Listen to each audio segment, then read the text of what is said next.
Good afternoon, I'm David Wendell with BushcraftOnFire.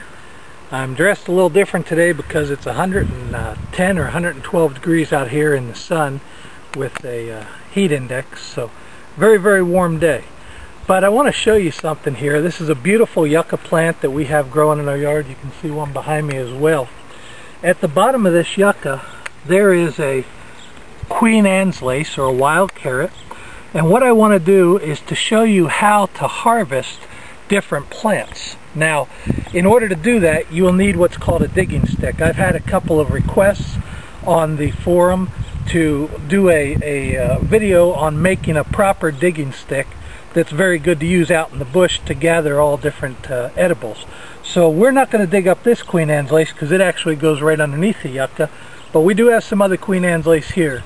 And what we're going to do is to make a digging stick and show you the process to do that, and then go ahead and show how to use it properly in order to dig up wild edibles out in the bush. I've got two sticks out of the bush, and either one of these would work for a digging stick. This one may be a little bit big, and we got that the other day, but it's got a nice side on it which I could use. But it's a little big and it's a little curved, so as I was walking yesterday I found one that may just do a little bit better. And we're going to try and use this. What I'm going to do first is to keep this small branch. This grew in the tree, had a branch coming off here and here, and I'm going to keep this small branch to give me something to step on to help me push that stick down a little bit. I know a lot of people make digging sticks and use them this way. Here in Missouri we have a lot of rocks in the ground, so you really want something with a little bit more leverage. So the first thing we'll do is just go ahead and chop off this top stick. That one's not necessary. I can't hit in the same place twice today.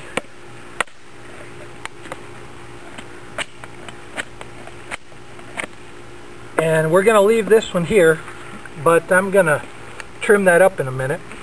And other than that, we're just going to take a little bit of the excess off of here, make it a little bit easier to carve. Try and take this one out without hitting this one, and we'll take this back one off. Now again, it's not critical that you take these off. What you want to do is to make sure that you don't cut through your wood to where it's going to make it weak, okay? And you don't want anything in your way when you're digging. What we're going to do is we're going to sharpen this down to a point, and there's a specific way to do that so that it doesn't break out. And we're going to shave the rest of it.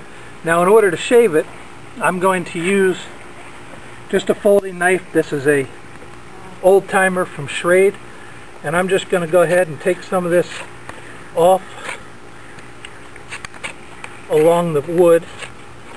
As I take that off, it's going to leave me with a nice smooth stick.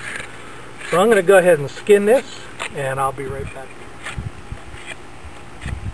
Alright, now you really don't need to carve this or to skin this if you're just picking up a branch and you're going to use it in everyday work. One of the reasons you would want to skin it is if you wanted it to last, if you planned on carrying it with you. But a digging stick is so easy to make that you could just make one anytime you needed one without a lot of problem.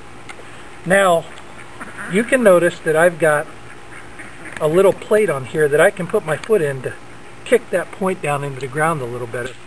And what I'm going to do is to use that with my right foot. And so I'm going to carve my stick as though I'm going to use that with my right foot. So what I want to do is to take and to start to skin this stick down a little bit. And I'm going to actually come to a point on the stick, but the point's not going to be in the center. Now, one of the things you want to remember when you make a stick, if you put it right in the center, you're prone to breakage because you've got all your pith in there. So what I did was I carved it off center. I don't know if you can see that or not, but I kind of carved it off center and toward the edge that is going to be pried in the ground. If I did it off the other way, that would just split out. So I did that.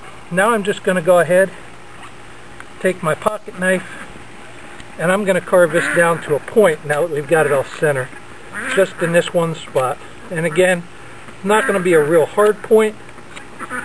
I don't want it to break. I want it to be able to work real well. without breakage. So now we've got that nice and sharp. We've got that digging stick set up to where we can put that in the ground, where we can push it in and get below that root and pull it out. Now what I want to do besides this is I want to harden this for a few moments.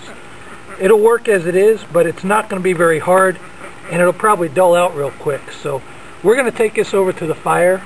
We've got a fire built, and we're going to harden this. I'm going to show you how to drive the moisture out of this stick.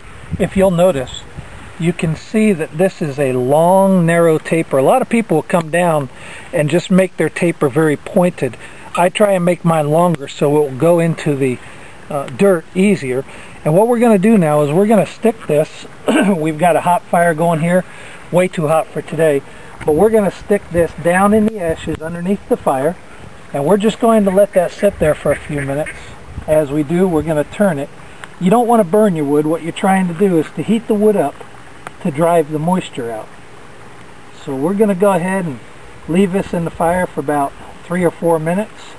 We're going to turn it like this, keep it rotating to drive the moisture out, and that will harden that point so that we can get that. You can see I got a little bit of a char there, but that's nice and hot to the touch, so it's doing its job properly.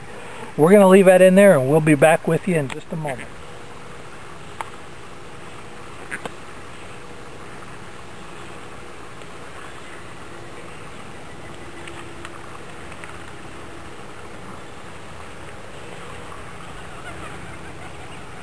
Now what we've done is we've had this in the fire for about 5 or 6 minutes, fire hardening, and you can tell, listen to the difference here. That's kind of a low pitch. You can hear that's much higher pitch. So this is getting nice and hard, and it's going to dig in the ground for us without any problem. I didn't really get any charring on this. Sometimes you do. If so, just come back, scrape that char off. You don't want that char on there really, because that'll weaken the wood where it is. So we'll scrape that char off of there, and now we've got a piece of wood that's nice and hard. So let's go ahead, back up and find some Queen Anne's lace, and let's show you how to use this digging stick to get that out of the ground. So pull a little grass out there, and you can see the root going in. Now this rootstock on Queen Anne's lace will go down 5 or 6 inches.